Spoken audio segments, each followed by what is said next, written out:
Hello साथियों, नमस्कार। Welcome to G chills. मैं हूं वरुण। अमेरिकी राष्ट्रपति जो बाइडेन ने जाते जाते भारत को 3 बड़े तोहफे दिए हैं जो इतिहास में दर्ज हो गए। 20 साल में पहली बार उन्होंने कुछ ऐसा किया जिसे भारत कभी भूल नहीं पाएगा। अब भारत के परमाणु संस्थान बेहद आसानी से अमेरिकी तकनीक और सहयोग से जुड़ सकेंगे। दूसरा बड़ा कदम, बाइडेन ने गाजा और इजराइल के बीच जारी खून खराबे को रुकवा दिया है। इस सीज फायर से उतरी गाजा के फिलिस्तीनी नागरिक सुरक्षित अपने घर लौट सकेंगे। ये मिडिल ईस्ट में शांति की दिशा में बड़ा कदम है। तीसरी खबर ने सबको चौंका दिया, हिंडनबर्ग रिसर्च के बंद होने की घोषणा। यही वो संस्था थी जिसने अडानी ग्रुप पर आरोप लगाकर उनके मार्केट को हिला दिया था। और आखिर में मोदी सरकार ने केंद्रीय कर्मचारियों को 8वें वेतन आयोग की सौगात दी है। एक ही तीर से कई निशाने। तो आइए देखते हैं कि आखिर पूरी डेवलपमेंट क्या है। अमेरिका ने 20 साल बाद भारत के 3 प्रमुख परमाणु संस्थान, भाभा परमाणु अनुसंधान केंद्र, इंदिरा गांधी परमाणु अनुसंधान केंद्र और इंडिया रेयर अर्थ पर लगे प्रतिबंध को हटा दिया।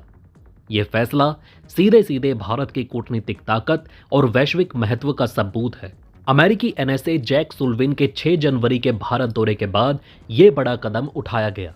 दिल्ली आईआईटी में सुल्लिवन ने खुद कहा था कि अमेरिका उन रुकावटों को हटाएगा जो भारत और अमेरिकी कंपनियों के बीच सहयोग में बाधा डाल रही थी।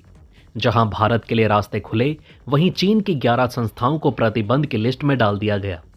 साफ है, अमेरिका अब नई साझेदारियों पर जोर दे रहा है और भारत उसका अहम हिस्सा बन चुका है। यही है बदलते भारत की नई तस्वीर। उधर 15 महीने से जलते गाजा पर अब शांति की किरण दिखाई दे रही है। इजराइल और हमास सीज फायर पर सहमत हो चुके हैं।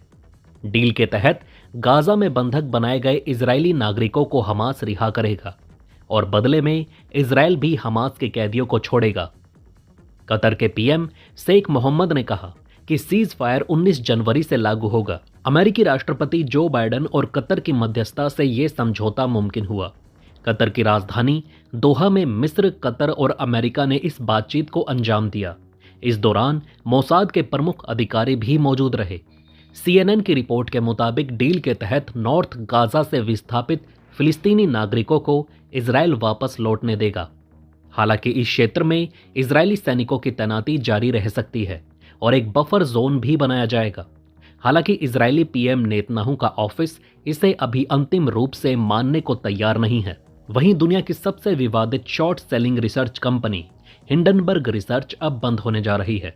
इसके संस्थापक नाथन एंडरसन ने खुद इस फैसले का ऐलान किया। उन्होंने अपने पत्र में कहा कि हिंडनबर्ग उनके जीवन का सिर्फ एक अध्याय था, पूरी कहानी नहीं। 2017 में शुरू हुई इस कंपनी ने 2023 में एक ऐसी रिपोर्ट प्रकाशित की जिसने गौतम अडानी के अडानी ग्रुप पर कॉरपोरेट इतिहास का सबसे बड़ा घोटाला करने का आरोप लगाया। इस रिपोर्ट ने अंतर्राष्ट्रीय स्तर पर भूचाल ला दिया और अडानी की संपत्ति को बुरी तरह प्रभावित किया।